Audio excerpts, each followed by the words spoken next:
नमस्कार, आप सभी का स्वागत है जम्मू लिंक्स न्यूज़ में और मैं हूं विशाल शर्मा। जम्मू कश्मीर में इस समय विधानसभा के चुनाव हो रहे हैं और जैसा कि अब आखिरी चरण का मतदान है और आज हमारे साथ जो विजयपुर से कैंडिडेट है गंगा जी, वो हमारे साथ मौजूद है। और अगर बात करें इनकी, तो इनके पास पहले एक मंत्रालय भी रहा है और क्योंकि आज आखिरी दिन था और मैं इस तरफ विजिट पर था, तो मुझे लगा कि इनसे बातचीत करनी चाहिए। सर, सबसे पहले तो आपका बहुत बहुत स्वागत है। बहुत बहुत और शुक्रिया जी, धन्यवाद। मैं निकल रहा था, मैंने आपका कैंपेन देखा और मुझे लगा कि आपसे आज बातचीत करनी चाहिए। गंगा जी, पहले ये बताइए कितने आश्वस्त है जीत को लेकर? देखिए जी, ऐसा है कि मैं एक ऐसा आदमी हूं कि मैं जीत को उस वक्त तक जीत नहीं मानता। हमारे ब्रिगेडियर राजेंद्र सिंह जी ने एक स्लोगन दिया था, last man and last bullet जी। जब तक आखिरी व्यक्ति और आखिरी गोली तक लड़ाई जो है, जब तक आखिरी वोट नहीं पड़ जाएगा उसके बाद।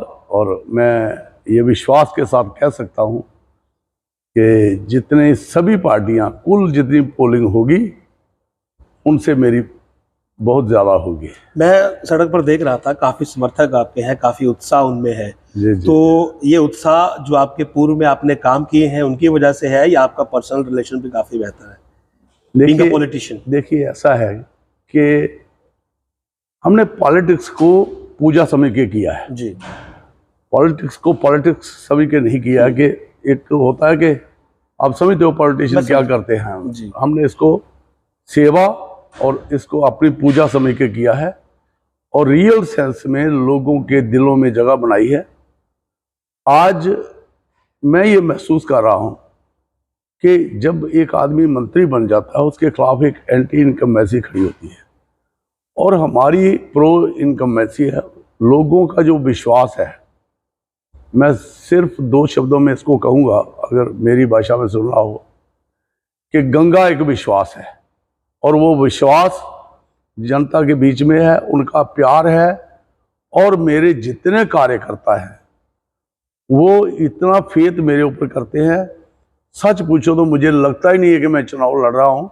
मुझे लगता है कि ये चुनाव जो है, हर आदमी जो है, आज मोदी है, हर एक आदमी गंगा बन के चुनाव लड़ रहा है। उनमें जो थ्रस्ट है, उनकी भूख मिट नहीं रही है। आज एक दिन रह गया है, जो भी दाएं बाएं छोटे नुक्कड़ कार्नर बची है उसको भी उन्होंने साफ किया है। मैं इसलिए, क्योंकि ये सवाल मैंने इसीलिए किया क्योंकि मैं जब निकल रहा था तो मुझे आपके समर्थकों में काफी जोश लगा। और बीइंग अ पॉलिटिशियन, मैंने बहुत सारे पॉलिटिशियंस देखे हैं, वो अपनी पॉलिटिक्स पर ज्यादा फोकस करते हैं। मुझे लगता है कि आपने लोगों से ज्यादा जो है वो आपका जुड़ाव रहा, उसी का एक फैक्टर है कि आज आपको काफी समर्थन जो है वो मिल रहा है तमाम एरियाज में। मेरा एक हृदय से रिश्ता है उनसे और उस रिश्ते को, उस ट्रस्ट को मैंने कभी टूटने नहीं दिया। अगर मेरे पास 2 कार्यकर्ता अगर आ जाते हैं, कभी उनमें आपस में भी झगड़ा हो जाता है, तो मैं ब्लाइंडली उस पर निर्णय नहीं लेता हूं। दोनों को बिठा के, तो न्याय तो वही हो जाता है कि दोनों आमने सामने क्या कहते हैं। आप अगर मेरे पास आएंगे, आप अपनी बात सुना के चले जाएंगे कि वो ऐसा है, उसे ये किया, उसे वो किया, गाली निकाली। तो मेरी ये कोशिश रहती है कि दोनों को सामने बिठाया जाए और फिर उसका निर्णय हो जाता है कौन गलत है, लेकिन फिर उसके बाद समझौता भी अच्छा हो जाता है। आपने कहा कि जैसा आपको तीसरी बार आप टिकट दिया गया है, चौथी बार माफ करिएगा, जाहिर सी बात है जो आपने काम किए हैं उन्हीं की बदौलत आपको टिकट मिली है। नहीं किए होते तो ना ही आपके पास टिकट होता, ना ही आपके पास सपोर्टर्स होते, जिनकी वजह से मैं आपका आज इंटरव्यू कर रहा हूँ। गंगा जी, क्या ऐसे वो काम थे जिससे कि पार्टी भी इंप्रेस हुई और जिससे सपोर्टर्स इतने इंप्रेस है कि धूप तो बहुत, आज हमारा इंटरव्यू बाहर स्केड्यूल था, नहीं कर पाए, अंदर बैठे हुए, लेकिन क्या वो काम थे, मैं जानना चाह रहा हूँ। बेसिकली मैं एक चीज़ बताऊँ कि मेरा जो पूर्णकालिक आज 2000 से मेरा लगातार जो है कंटिन्यूसली काम कर रहा हूँ, 24 साल हो गए लगातार। जो वैसे तो मैं 1985 से कार्य करता हूँ। जब मैंने रिज़ाइन किया था अपनी सर्विस से, टीचर था मैं, तो उस वक्त से लेकर पार्टी में काम कर रहे थे। लेकिन जिसको कहते हैं कि होल टाइमर, और उसमें शायद मैं ये कह सकता हूँ जो पहले 10 साल हैं उनमें मैंने सुबह निकलता था, मैंने कभी घर में आके दोपहर का खाना नहीं खाया। अच्छा। पब्लिक में रहता था, आपको पता पार्टी का जनाधार कहीं नहीं था, ना बिश्नाह में था, ना इधर था, ना सांबा में था, ना आरसपुरा में था, सुचेतगढ़ में ये जिला होता था उस वक्त। तो जितने कार्यकर्ता खड़े किए हुए हैं आज, चस्पम्मी है, चाहे श्याम चौधरी जी हैं, जो भी पुराने कार्यकर्ता है, वो सारे मेरे खड़े किए हुए हैं। बिश्नाह में बहुत काम किया और एक आत्मविश्वास ये था कि जब नेशनल कॉन्फ्रेंस ने वैद विष्णु दत्त के स्वर्गवास के बाद जब सीट जीत ली यहाँ की, तो मैंने सोचा कि उस वक्त कश्मीरी लीडरशिप ने यह कहा था कि हमारी पॉलिसियों पर जम्मू के लोगों ने मोहर लगा दी है, लेकिन असल में वो एक दबाव था, प्रेशर था। तो हमने वो प्रेशर जो है उसमें ऐसी पिन लगाई, उसकी सारी हवा निकाल दी और मैंने ये छाती ठोक के ये कहा था कि एक दिन वो आएगा, इनका झंडा उठाने वाला कोई नहीं रहेगा। और आज मैं पूरा आश्वस्त हूँ कि उनका झंडा उठाने वाला कोई नहीं है। वो जितने भी लोग मुझे चैलेंज करते थे, आज वो सारे हमारी पार्टी में आ गए। मंत्री रहे हैं आप, आपका काफ़ी एक्सपीरियंस है बीइंग ए मिनिस्टर, क्या कुछ चैलेंजेस रहते हैं और किस तरह से आपका आगे का रोड मैप रहेगा? क्योंकि जिस प्रकार का आपके कार्यकर्ताओं का उत्साह है और जिस प्रकार का ट्रैक रिकॉर्ड है, ऐसा लगता है कि शायद आपका पलड़ा भारी है। जीतेंगे तो क्या रोड मैप लेकर आगे चलेंगे कॉन्स्टिट्यूंसी के लिए? देखिए, मेरा सबसे ज़्यादा फोकस है कि यूथ को कैसे एम्प्लॉयमेंट दी जाए, यूथ को कैसे, क्योंकि आज बेरोजगारी जो है वो सबसे बड़ा मसला है। और दूसरा जो मेरा फोकस रहेगा कि हमारी जनरेशन जो है वो तबाह हो चुकी है ड्रग्स वाला।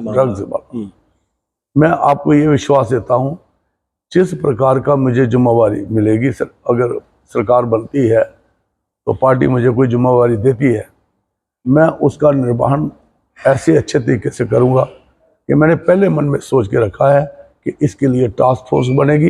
अच्छा। और वो धाकड़ लोग होंगे जो किसी को नहीं, जो आज ड्रग माफिया, कहीं पर पुलिस जाती है, आपने देखा होगा वहाँ पत्थर चल पड़ते हैं, लाठियाँ चलती हैं। ये जो कल्चर है, जैसे पत्थरबाजी खत्म की थी कश्मीर में, इसको खत्म करके, ये मेरा आपसे प्रॉमिस है। Sure, are you sure for this? हाँ बिल्कुल। और मुझे लगता है आपके पास रोड मैप भी होगा मेरे। देखिए, मैं जितना नर्म हूँ उतना मैं अंदर से सख्त भी हूँ। गलत काम के लिए मैं जीने मरने से नहीं डरता हूँ। ये मेरी, आप ये कह लो कि जब देश और उसकी समाज की बात आ जाती है तो जो निर्णय है वो मेरा अंतिम होता है, उस पर कोई अटल रहता हूँ मैं। योगी आदित्यनाथ आए थे कैंपेन के लिए, जी जी जी, बड़े स्टार फेस आपके पास आए, कितना बूस्ट मिला आपकी कैंपेन को? देखिए, ऐसा है कि वो तो मेरे रोल मॉडल हैं। अच्छा। क्योंकि पॉलिटिक्स में ये और ये नहीं होता, एक स्ट्रेट लाइन होती है। आपका डिसीजन जो है ना, वो एक स्टिक होना चाहिए, फैसला जो है सही होना चाहिए, निर्णय सोच के लेना है, आनंद फन में निर्णय नहीं लेना है। दो चीजों का ध्यान रखना है। मैं ये चाहता हूं कि रूल ऑफ लॉ, कानून, संविधान हमेशा ऊपर है, पार्टी लाइन, सभी का ध्यान रखते हुए जो भी निर्णय लेने हैं वो एक अच्छे निर्णय लेने हैं जो समाज की बेहतरी के लिए समाज को आगे ले जाए। कॉन्स्टिट्यूंसीज इस बार दोबारा से बनाई गई हैं, कुछ एरियाज ऐड किए गए, कुछ एरियाज लेफ्ट आउट किए गए। क्या कुछ उसमें दिक्कत आई या कुछ ऐसा हुआ कभी कि कोई नया एरिया ऐड हुआ तो उसकी वजह से परेशानी हो, या पुराना एरिया लेफ्ट आउट हो गया अपना स्ट्रॉन्ग होल्ड वाला? नहीं, ऐसा है कि मैं बेसिकली, अगर आप मुझे कॉन्स्टिट्यूंसी का लीडर कहो तो वो गलत होगा। अच्छा, और बड़ा है आपका? देखिए, बिश्नाह के 90% काम मेरे पास आते हैं, सांबा के काम मैं करता हूं। मंत्री रहे आप, जाहिर सी बात है। परमंडल ब्लॉक था, उनके जितने भी काम थे वो मेरे पास ही आते थे, मैक्सिमम लोग।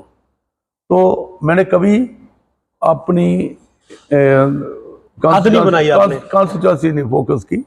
अच्छा। जो भी आया बड़े मन से काम किया है। स्टेट में भी आपको हजारों ऐसे समर्थक मिलेंगे, चाहे वो डोडा में है, चाहे वो रजौरी में है, चाहे वो पुंछ में है। हमारा फैन क्लब हर जगह का, चाहे वो कश्मीर है। मतलब कोई कहीं से भी आ जाए आपके पास काम हो जाएगा। बिल्कुल बिल्कुल, कभी भी ये दीवार नहीं। देखो, मकसद क्या है, मकसद है कि पार्टी को आगे ले जाना। देश की एकता और अखंडता के लिए हमें समर्थक चाहिए। बिल्कुल। समर्थक तभी आ सकते हैं जब हम एक लकीर खींच देंगे, तो तब दूसरे दिन क्या होगा? उन्होंने कहा ये अच्छा जी आपका वो नेता है, हम गए थे, उसने तो हमें घास नहीं डाली, तो हम कैसे काम करेंगे? हर एक जब एक आदमी मिनिस्टर बनता है वो कॉन्स्टिट्यूंसी का नहीं होता, वो स्टेट का होता है। बिल्कुल, वो स्टेट का तो होता है। उसका विजन भी वैसा होना चाहिए, और ईश्वर की कृपा से वो मुझे कोई नेचुरल लाइट है कि मैं ये ऐसे सोच के चलता हूँ। देखिए, दो चीज़ें होती हैं। जो आदमी, मुझे बड़े लोग आते हैं कहते देखो जी हम इतने भाई हैं, काश मेरे भी भाई ऐसे होते। भाई आपको भाई तो सभी अच्छे होते हैं, आपको अच्छा होना है, फिर भाई अच्छे होते हैं। तो आपकी तरफ से पहले रिस्पांस होना चाहिए। बिल्कुल। हम, आपने देखा हमारे घर में, आपको नहीं पता चलेगा ये किसका बेटा है किसकी बेटी है, भाई हैं। तो इसमें तो कोई शक नहीं है, अच्छा, क्योंकि हम भी इसीलिए आए कि आपको मर्यादा, supporters मैंने देखिए, देखे। मर्यादा का उल्लंघन नहीं करना है, और जो इकट्ठे चलने में मजा है, कार्यकर्ता को भी ये लगता है कि हमारा जो जिसको कहते हैं घर को चलाने वाला, पार्टी में भी मुझे वो अपना गॉडफादर मानते हैं। तो जब गॉडफादर अच्छा होगा तो सभी कार्यकर्ताओं का विश्वास बढ़ता है। इसीलिए कुछ मनमुटाव हुए थे जब जब टिकटें अनाउंस हुई थी, लेकिन बाद में सेटल डाउन हो गया इशू। एकदम, देखो बेसिकली मनमुटाव ही यही थे। वो कहते गंगा जी चुनाव पार्टी टिकट देगी या नहीं देगी, तो कैंडिडेट बड़े हो गए थे। अब उन्होंने महत्वाकांक्षा पाल ली, तो मेरा कोई कसूर नहीं। मैंने पर्टिकुलरली, मैं पार्टी का सिपाही हूँ। मैंने तो सीधे लफ्जों में कहा था कि अगर पार्टी मुझे चुनाव लड़ने के लिए कहेगी तो मैं लड़ूंगा। मैं ये नहीं कहूँगा कि मुझे ही सीट चाहिए, जो निर्णय होगा, लेकिन पार्टी के हित में काम करेंगे, तब भी उतनी शिद्दत से काम। इतने बड़े सपोर्टर्स लेकर आप मतलब इस बात को एग्री कर रहे थे कि मैं किसी और को भी अगर सपोर्ट करूंगा। बिल्कुल, हमने यही कहा कि जो भी पार्टी निर्णय करेगी हम रूठ के नहीं बैठे। पार्टी जब तक हम हैं, इसी पार्टी में चलना है। लोगों ने पार्टी छोड़ी, आपको पता है, जब रसाना कांड में जी मैं और चौधरी लाल सिंह जी थे, तो मुझे बड़े लोग कहने लगे कि गंगा जी आपका जितना कद है, अगर आप दोनों इकट्ठे हो जाओ तो आप जम्मू फतह कर सकते हो। मैंने कहा देखिए, जो लोग अपनी आज जो मोदी जी कर रहे हैं, तो हमारे ऊपर लानत है अगर ऐसा नेता छोड़ के हम अपने स्वार्थ के लिए खड़े हो जाए। मुझे बड़े लोगों ने ये कहा कि चौधरी लाल सिंह जी बड़े दूर पहुंच गए हैं, आप वहाँ रह गए तो आप, मैंने कहा नहीं, हम जहाँ हैं, हमने मरना है तो पार्टी का झंडा ऊपर लेके मरना है, ऐसे नहीं मरना। पीएम मोदी की जो रैली हुई है उसका भी काफी अच्छा इम्पैक्ट मुझे लगता है कि आपकी सीट पर भी पड़ेगा, क्योंकि वो ओवरऑल पीएम ऐसा उन्होंने बात की। देखिए, प्राइम मिनिस्टर ने मंच पर भी थे आप। जितनी भी बातें कही हैं, उन्होंने हर बात जो है वो जनता के रिलेटेड कही, और जम्मू को पूरा फोकस किया उन्होंने। जम्मू को फोकस किया उन्होंने कि हम इसमें सस्टेनेबल डेवलपमेंट करेंगे। यहाँ पर खासकर उन्होंने जो लोग त्रस्त थे, उन्होंने कहा कि हम हर घर को मुफ्त बिजली देंगे, लेकिन कैसे? सोलर पैनलिंग के जरिए, रेवड़ियाँ नहीं, सोलर पैनल लगा के। क्योंकि उसमें मान लो आपका 3 लाख का है, गवर्नमेंट की सब्सिडी इतनी है, आपका 30,000 रुपया लगता है, तो आप जो यूनिट तैयार होते हैं, सर्दियों में आपकी बिल्कुल बिजली खपत नहीं होती, वो आपकी सेविंग हो जाएगी। वो कहते हैं बिजली खरीदने वाले नहीं, बिजली बेचने वाला। तो हर एक चीज़ के लिए उन्होंने फोकस किया।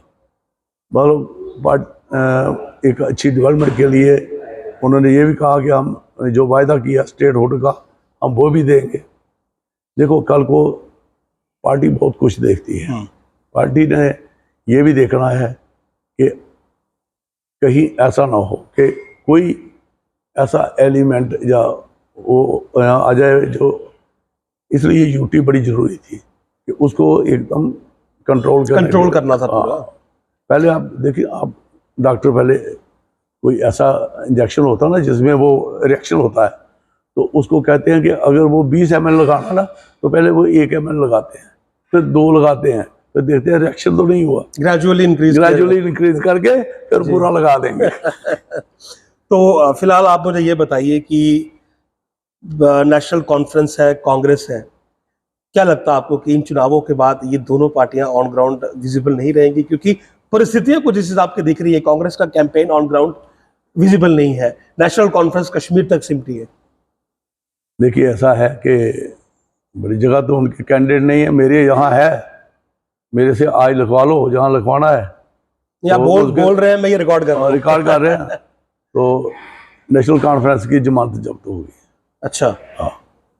और कांग्रेस तो है ही नहीं, दोनों लड़ रहे हैं इकट्ठे। अच्छा, उनकी शेयरिंग है। समझो कांग्रेस की भी जमानत जब्त है और नेशनल कॉन्फ्रेंस की। ठीक है, क्या अपील करना चाहेंगे अपने वोटर से हमारे माध्यम से? मैं यही अपील करना चाहता हूं कि 1 तारीख को भारी बहुमत करें और कमल का फूल खिलाएं पूरे स्टेट में। और मैं विशेषकर अपनी बात करता हूं कि मेरा जो कमल निशान है वो 3 नंबर है। अच्छा, उसका बटन दबा कर तो मुझे भारी बहुमत से कामयाब करें। और मैं आपसे, जनता से अपील करता हूं कि जो मेरे काम अधूरे रह गए थे, मैं उनको भी बहुत अच्छे तरीके से आगे निभाऊंगा। और जो मेरा समय है वो एक एक पल अपनी रियासत हित में जाएगा, लोगों के हित में जाएगा। क्योंकि जीने का मकसद एक ही है कि हम अपने लोगों को एक वो प्लेटफार्म दें ताकि हमारी केंद्र में हमारी सरकार और मजबूत हो। आने वाला टाइम जो है, हमें मोदी जी की बड़ी ज़रूरत है। पूरी दुनिया आज भारत की तरफ नज़र गड़ाए हुए बैठी है, इसलिए खाली विजयपुर नहीं, पूरी स्टेट में, हमारी यूटी में हमारी सभी सीटें जीतनी चाहिए ताकि भारतीय जनता पार्टी की सरकार जो है वो पूर्ण बहुमत से बने और जो काम अधूरे हैं वो सब पूरे होंगे।